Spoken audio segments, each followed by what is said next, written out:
ही परमात्मा की अपार कृपा से बंदी छोड़ की अपार कृपा से मूल ज्ञान का प्रचार पूरे विश्व में बहुत ही सुंदर तरीके से हो रहा है।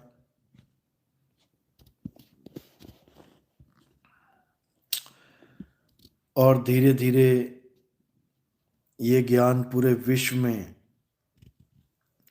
देखते देखते फैल जाएगा जब इसका सही समय आएगा।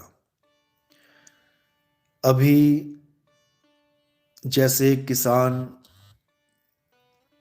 अपने खेतों में बीज डालता है, ठीक उसी प्रकार अभी वही प्रोसेस चल रहा है। पूरे विश्व में भ्रमण करके इस विश्व रूपी खेत में बीज डाला जा रहा है। धीरे धीरे धीरे धीरे धीरे जब ये कार्य पूर्ण हो जाएगा, उसके बाद जब मालिक की अपार कृपा से पूरे विश्व में फसल के रूप में जैसे फसल लहलहाती है, वैसे ही ये मूल ज्ञान पूरे विश्व में, इस मूल ज्ञान का पूरे विश्व में परचम लहराएगा।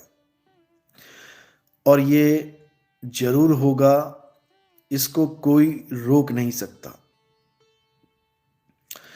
इस ज्ञान को कोई काट नहीं सकता, चाहे कोई हिंदू, चाहे कोई मुसलमान, चाहे कोई सिख, चाहे कोई ईसाई हो, यहूदी हो, परमात्मा को मानने वाला चाहे ना मानने वाला हो, इस ज्ञान के आगे सबको नतमस्तक होना ही पड़ेगा। क्यों? क्योंकि ये वही दिव्य ज्ञान है जिसके लिए हर धर्म में, हर पंथ में, हर संत ने अपने जीवन में कभी ना कभी, कहीं ना कहीं अपनी वाणियों में संकेत जरूर दिया है कि कलयुग में सतयुग आएगा, आएगा और जरूर आएगा।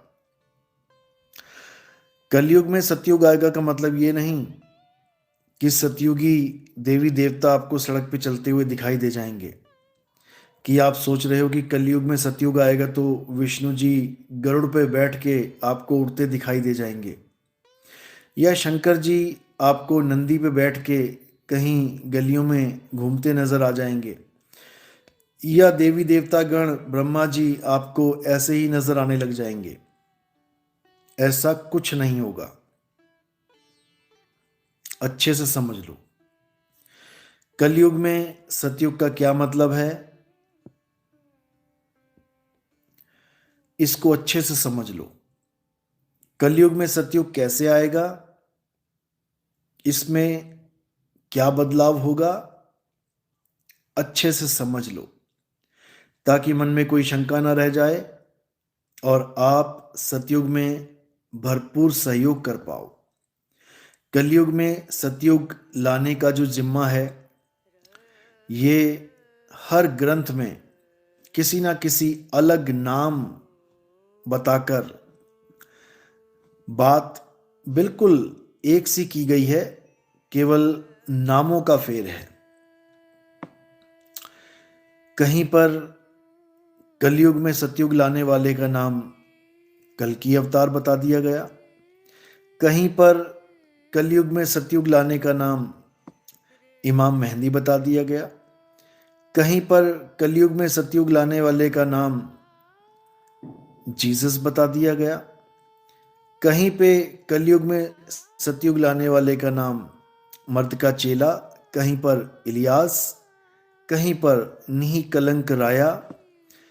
अन्य अन्य धर्मों में भी, जैसे महात्मा बुद्ध का धर्म है, उसमें भी मैत्रेय बुद्ध का जिक्र किया गया। भविष्य मालिका में इसको माधव नाम से याद किया गया। बहुत से ग्रंथों में अलग अलग प्रकार के नामों का जिक्र किया गया, लेकिन संदेशा केवल एक ही दिया गया कि वो ज़रूर आएंगे।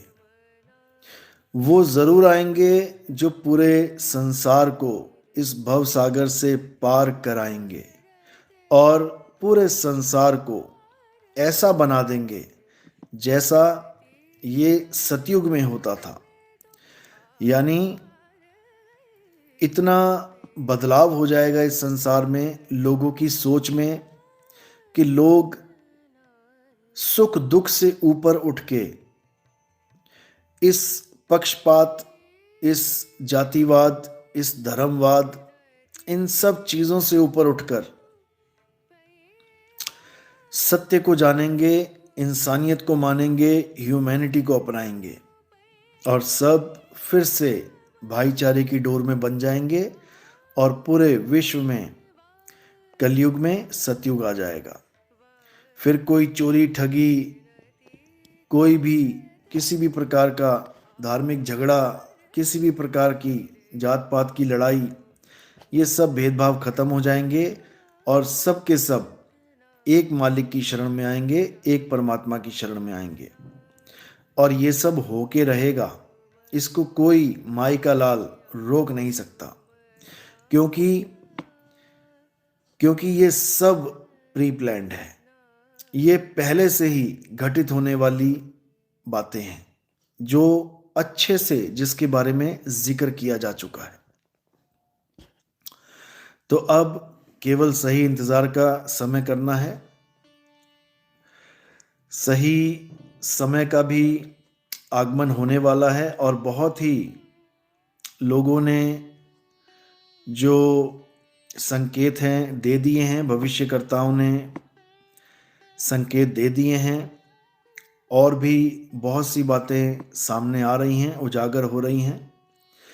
यहाँ तक कि ये घोषणा भी की जा चुकी है कि इस कुंभ में, इस महाकुंभ में कल की अवतार भी अपनी हाजिरी लगाने आएंगे। ये घोषणा भी संतों महंतों के द्वारा, बड़े बड़े पीठाश्वर जो धर्म के नाम पे कई सालों से यही सब करते आ रहे हैं, उन्होंने भी संकेत दे दिए हैं कि ये महाकुंभ कोई साधारण कुंभ नहीं है। इसी में वो आएंगे जो कलयुग में सतयुग लेके आएंगे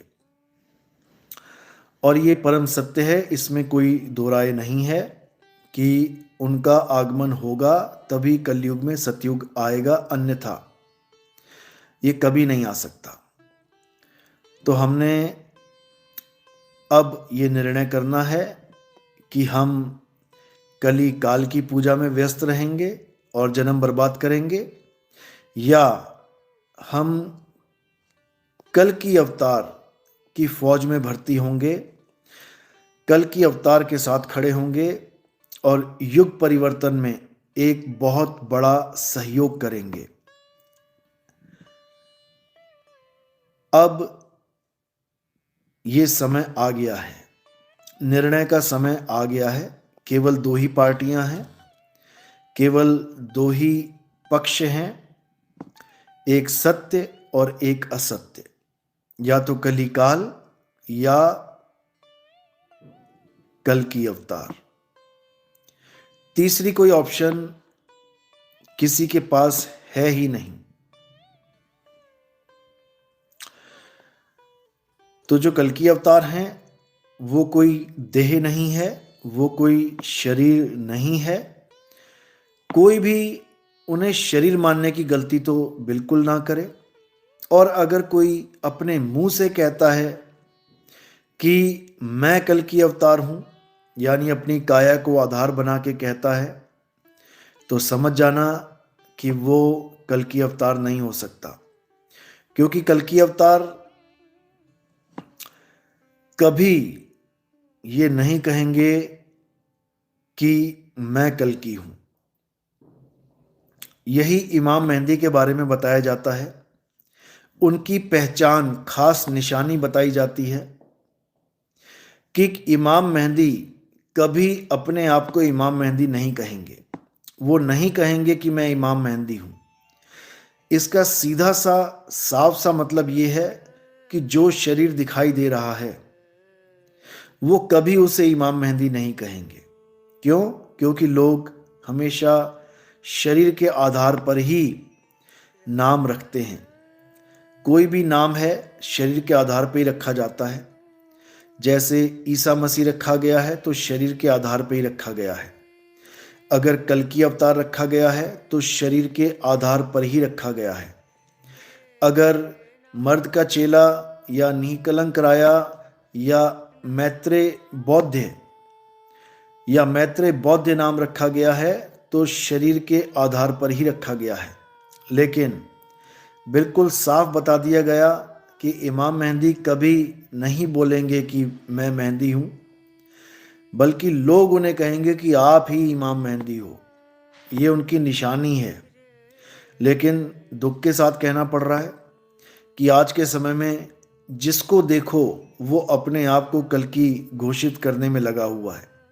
केवल भारत देश में ही 1000 से ज़्यादा कल्कि आ चुके हैं और ये निशानी है उस समय की जिसके लिए बोला गया था कि इमाम मेहंदी के आने से पहले इतने ज़्यादा गुरु बनकर लोग उभरेंगे कि लोगों को समझ में ही नहीं आएगा कि असली ज्ञान आखिर किसके पास है। इतनी नकल करने वाले आ जाएंगे, इतनी नकल करने वाले आ जाएंगे कि लोगों को समझ ही नहीं आएगा कि कृष्ण कौन है और पौंड्रक कौन है। इतना नकल करने वाले आ जाएंगे। यानी इतनी शातिराना तरीके से वो लोग इस मूल ज्ञान को चोरी करके अपने ज्ञान में फिट कर लेंगे कि लोगों को समझ में ही नहीं आएगा कि आखिर सच्चा कौन है, असली कौन है, आखिर ये ज्ञान आ कहां से रहा है। वो पौंड्रक को ही कृष्ण मान बैठेंगे, वो कली को ही कल्कि मान बैठेंगे। याद रखो, जब कल्कि अवतार आएंगे तो कली के छुपने का कोई साधन बचेगा ही नहीं। कली के छुपने का कोई रास्ता बचेगा ही नहीं। कल्कि अवतार कली को छुपने नहीं देंगे। यही पहचान है कल्कि अवतार की कि वो अच्छे से जानते होंगे कि ये कली कहाँ रहता है, ये कली कहाँ छुपा है, ये कली कैसे धराशायी होगा। और नकली कल्कि अवतार को कली के बारे में कोई जानकारी ही नहीं होगी। वो केवल अपने आप को कल्कि अवतार तो बोलता रहेगा, लेकिन जब आप कली के बारे में पूछेंगे तो कली काल की ABC भी उसको नहीं पता होगी। ये खास पहचान है कल्कि अवतार की कि जैसे रावण को पता था कि उनका संहार राम करेंगे और राम को पता था कि वो रावण का संहार करेंगे, इसी प्रकार कली और कल्कि एक दूसरे को भली भांति जानते हैं। उनको पता है कि कौन कहाँ रहता है। दोनों को एक दूसरे की जानकारी है, अच्छे से जानते हैं। जीवों को उलझाने के लिए कली ने जो जाल बुना है उस जाल को कल्कि अच्छे से जानते हैं और वो इस जाल को काटने में सक्षम भी हैं। वो सब जीवों को यही सिखाने आएंगे कि कली काल से कैसे बचना है। साहिब यही समझा रहे हैं, बचना चाहो काल जाल से और चीनो शब्द हमारा, और कहें कबीर अमर कर राखूं जो निज होए हमारा। तो कल्कि अच्छे से जानते हैं कि कली को कैसे, कहाँ पर उसका इंतजाम करना है। और कोई कमी नहीं छोड़ी जाएगी। विश्वास रखें, ऐसा ज्ञान इस संसार में बांटा जाएगा कि कली इस बार बच नहीं सकता। इस बार उसका नाश 101% होके रहेगा। साहिब ने बोला, मन को मार गगन चढ़ जाई, मान सरोवर पैठ नहाई। मान सरोवर में ही इस बार स्नान होगा और सब अजर अमर अविनाशी गति को प्राप्त होंगे। इसी कल्कि का जिक्र हर ग्रंथ में मिलता है। इसी वक्त का जिक्र हर ग्रंथ में मिलता है। कलयुग में सतयुग आने का जिक्र हर ग्रंथ में मिलता है। तो अब इंतज़ार कीजिए, इंतज़ार की घड़ियां ख़त्म हो रही हैं। धीरे धीरे धीरे बच्चा बच्चा कली को समझ जाएगा, कली के जाल से निकल जाएगा और कल्कि की फौज में शामिल हो जाएगा। ये भी एक बहुत बड़ी निशानी है। इस निशानी को भी बहुत ज़्यादा हाईलाइट किया गया कि जब कल्कि अवतार आएंगे या इमाम मेहंदी आएंगे तो एक बहुत बड़ा ज़हूर, एक बहुत बड़ी सेना उनके साथ होगी। ये भी निशानियों में से एक है। यानी वो संगठन करेंगे। वो ऐसा नहीं है कि ज्ञान दिया और देके चले गए। वो संगठन करेंगे, वो एक फौज बनाएंगे और उस फौज के द्वारा सारे संसार में ह्यूमैनिटी यानी इंसानियत को उजागर करेंगे, इंसानियत की स्थापना करेंगे। सारे धर्मों से ऊपर उठ के लोगों को इंसान बनना सिखाएंगे और सच्चे धर्म, सत धर्म, सच्ची शिक्षा, सत ज्ञान का प्रचार करेंगे। और ये होकर रहेगा, इसको कोई टाल नहीं सकता। सतनाम। तो इसी का जिक्र सबसे जो लेटेस्ट ग्रंथ हैं, जो सबसे लास्ट में जिन संतों को कबीर साहब मिले, उनकी वाणियों में इसका जिक्र आता है। जब मदन साहिब को कबीर साहब मिले तो उन्होंने जो संदेश मदन साहिब को दिया और मदन साहिब ने वही संदेश अपने आगे पंथ के संतों को दिया। उन्होंने इस सब को एक पुस्तक में, एक ग्रंथ में प्रकाशित किया, जिसमें इसी समय का जिक्र आता है कि एक ऐसा समय आएगा जब हम इस दुनिया में आएंगे और पूरे संसार को सतमार्ग से जोड़ेंगे, जिसको साहिब ने चौथी गद्दी का नाम दिया। चौथी गद्दी होई अवतारा और डंका बाजी सब संसारा। पूरे संसार में इस सत्य ज्ञान का डंका बजेगा और पूरा विश्व इस सत्य ज्ञान को समझेगा। चौथी गद्दी हुई अवतारा, ताका चरित्र विदित संसारा। हम उनके सिर बैठब आई, वासे पार कोई नहीं पाई। ये वाणियाँ तब की हैं जब कबीर साहब मदन साहिब को मिले। 100 साल से भी पुरानी वाणियाँ हैं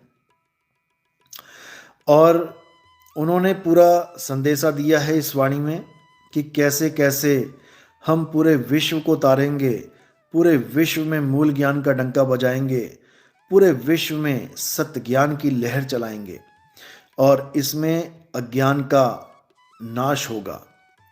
अज्ञानता रूपी अंधकार का नाश होगा। सतनाम सतनाम।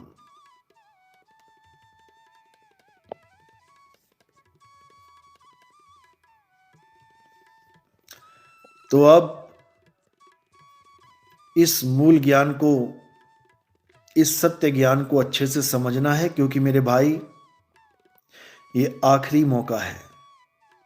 ये इंसानी जन्म में आखिरी मौका है। अगर इस मौके को संभाल लिया तो समझ लो कि जन्मों जन्मों से जो जन्म मरण का रोग लगा है वो कट जाएगा। और अगर मेरे भाई इस मौके को आप नहीं संभाल पाए, इस मूल ज्ञान को आप नहीं समझ पाए, इसको हल्के में लेके छोड़ दिया, तो इसके आगे जन्मों जन्म तक लख 84 के बंधन हैं। हालत खराब हो जाएगी, कोई पूछने वाला नहीं मिलेगा। देख लो, जंगलों में शेर हिरणों को पकड़ के फाड़ रहे हैं, कोई पूछने वाला नहीं। मगरमच्छ नदी के किनारे अपना शिकार पकड़ के घसीट के ले जाता है, टुकड़े टुकड़े बोटी बोटी कर देता है, कोई सुनवाई नहीं है, कोई पूछने वाला नहीं है। देख लो, सड़कों पे आप देखिए, लख 84 के जीव कैसे बेचारे ट्रकों के बसों के नीचे आके तड़प तड़प के मर जा रहे हैं।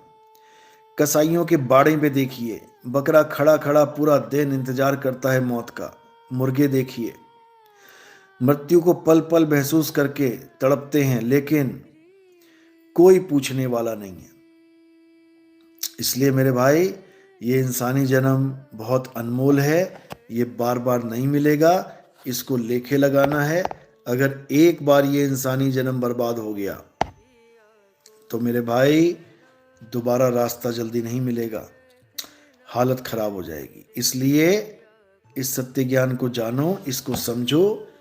इस सत्य ज्ञान का उद्देश्य केवल एक है, आपका जन्म और मरण खत्म हो सके। इसके अलावा और कोई उद्देश्य नहीं है।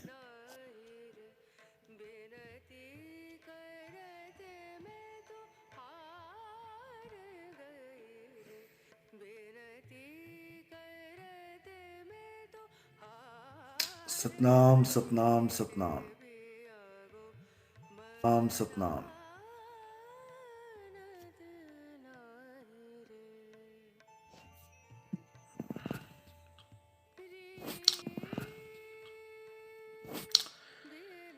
दास महल साहिब बंदगी सतनाम। अंकित कुमार सतनाम साहिब बंदगी। सुनिधि पाठक सतनाम सतनाम सतनाम। नंदुदास जय सतनाम। सतीश कुमार साहिब बंदगी सतनाम। गुरु शरणम जय सतनाम। जय सतनाम।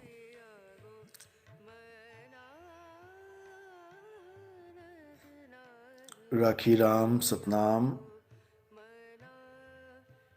अचिंत प्रियंका रानी उषा शर्मा विनेश सतनाम साहिब बंदगी। जय सतनाम।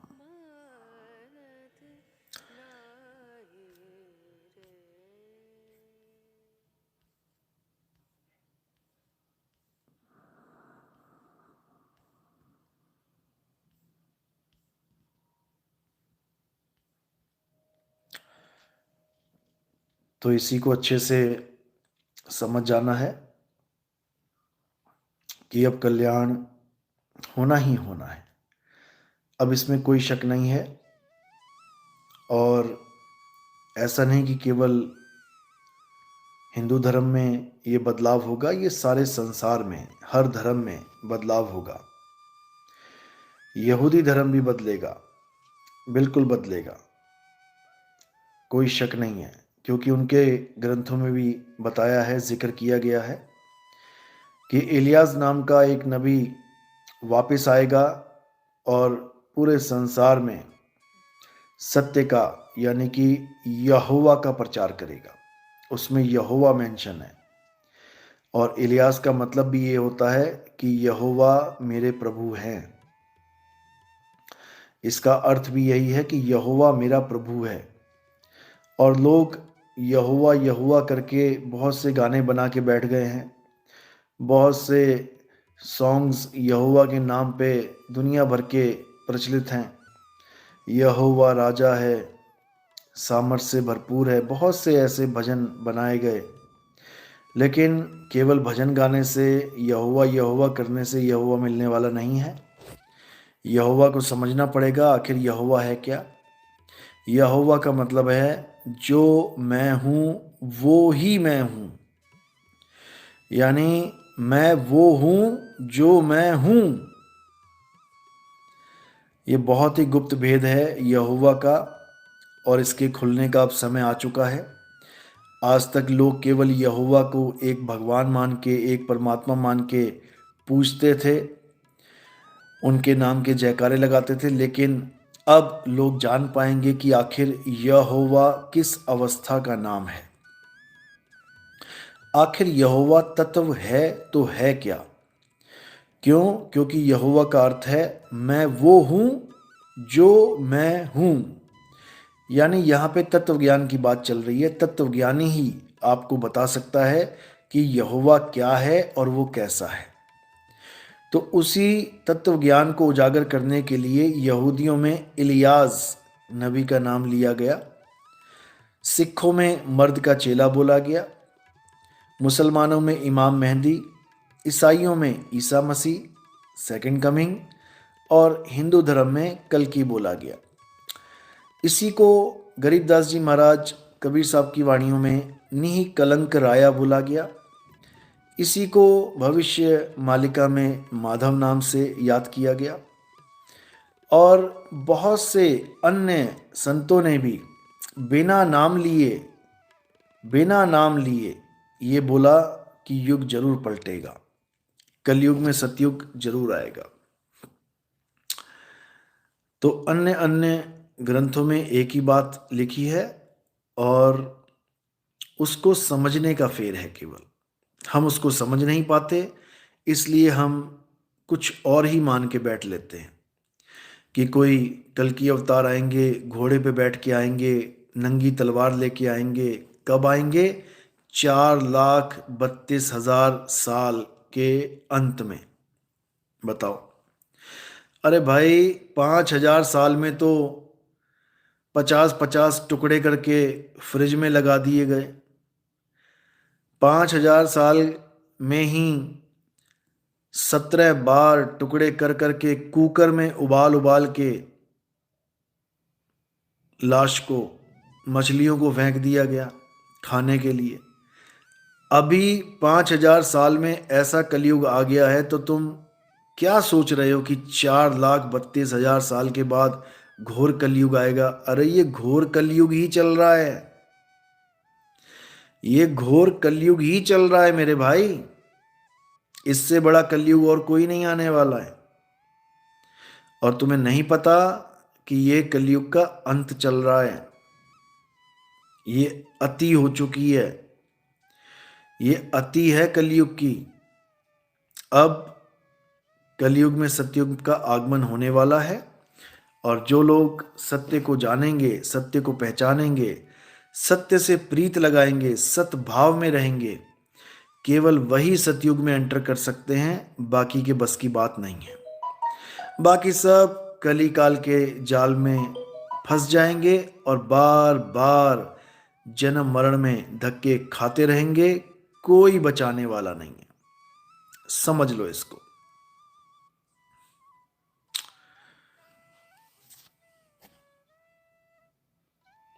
सतनाम सतनाम। ठीक है, अब कल मिलते हैं। साहिब बंदगी सतनाम, शुभ रात्रि, और 26 जनवरी की आप सबको बहुत बहुत बधाई। जय हिंद, जय भारत, जय जवान, जय किसान, जय विज्ञान, जय सतनाम। इसी नारे के साथ हमने आगे बढ़ना है और पूरे विश्व में जय सतनाम का नारा बुलंद करना है, क्योंकि 52 अक्षरों से न्यारा जो सतनाम है, ये ही सारे संसार को एक कर सकता है। अन्यथा आज तक इन अक्षरों ने हमें लड़ाया ही है, इन शब्दों ने हमें उलझाया ही है, इन भगवान के, अल्लाह के, वाहिगुरु के, गॉड के नामों ने हमें जुदा ही किया है, एक कोई नहीं कर पाया।